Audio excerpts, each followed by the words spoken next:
Shalom Bapak Ibu Saudara yang diberkati Tuhan.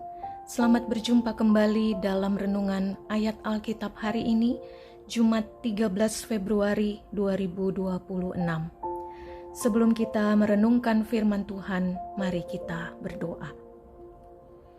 Bapa kami yang di sorga, Bapa di dalam Yesus Kristus dan Roh Kudus, kami menghampiri kekudusan hadirat-Mu, bersyukur atas segala berkat-Mu, dan memohon Tuhan memberkati kami dengan firman-Mu saat ini. Firman yang sebentar lagi hendak kami baca dan dengar, kami renungkan bersama-sama untuk menjadi pelita bagi kaki kami dan terang pada jalan kami. Terima kasih Tuhan, bersabdalah bagi kami. Kami berdoa dalam nama Tuhan Yesus. Amin. Ayat Alkitab hari ini di dalam Yosua pasal 2 ayat 4 dan 5. Firman-Nya berkata, "Tetapi perempuan itu telah membawa dan menyembunyikan kedua orang itu. Berkatalah ia, memang orang-orang itu telah datang kepadaku, tetapi aku tidak tahu dari mana mereka. Dan ketika pintu gerbang hendak ditutup menjelang malam, maka keluarlah orang-orang itu. Aku tidak tahu kemana orang-orang itu pergi. Segeralah kejar mereka, tentulah kamu dapat menyusul mereka." Bapak Ibu Saudara, apa yang dilakukan Rahab, perempuan Yeriko, dalam kisah ini sering disebut dengan istilah bohong putih, yaitu berbohong untuk kebaikan. Dalam hal ini kebaikan para pengintai Israel yang bersembunyi di rumah Rahab untuk mengintai atau mengamat-amati situasi kota Yeriko sebelum Israel menyerang kota itu di bawah kepemimpinan Yosua. Rahab berbohong supaya kedua pengintai itu selamat dari suruhan Raja Yeriko yang mencari mereka. Tetapi juga di akhir perikop ini kita dapat melihat bahwa Rahab juga berbohong dan melindungi para pengintai supaya ketika Israel menyerang Yeriko, ia dan keluarganya dibiarkan selamat. Apakah kebohongan Rahab ini dapat dibenarkan? Tentu saja tidak. Alkitab dengan jelas menyatakan bahwa Allah sangat menentang kebohongan. Dalam 10 hukum Tuhan, khususnya hukum ke-9, Tuhan berfirman, "Jangan mengucapkan saksi dusta tentang sesamamu." Ini juga ditegaskan kembali oleh Tuhan Yesus sendiri dalam Injil Matius 5 ayat 37.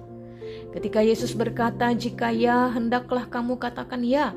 Jika tidak, hendaklah kamu katakan tidak. Apa yang lebih daripada itu berasal dari si jahat." Bapak Ibu Saudara, Tuhan kita adalah Tuhan yang mencintai kejujuran. Kita dapat baca di dalam Amsal 16 ayat 13. "Dan ia sangat membenci lidah dusta." Dusta adalah kekejian bagi Tuhan di dalam Amsal 12 ayat 22. Sehingga apapun alasannya, demi kebaikan sekalipun, kebohongan tetap tidak dapat dibenarkan.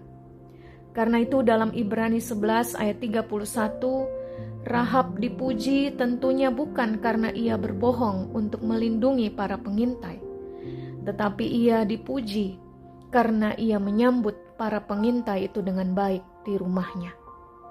Tanpa kebohongan Rahab pun, para pengintai itu tetap akan terlindungi sebab Tuhan yang menyertai dan melindungi mereka.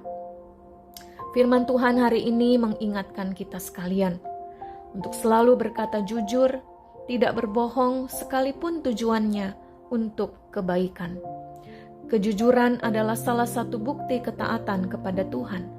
Sedangkan kebohongan adalah pengaruh tipu daya iblis, sebab iblis adalah bapa segala dusta. Yesus berkata dalam Injil Yohanes pasal 5 ayat 44, "Iblislah yang menjadi bapamu, dan kamu ingin melakukan keinginan-keinginan bapamu.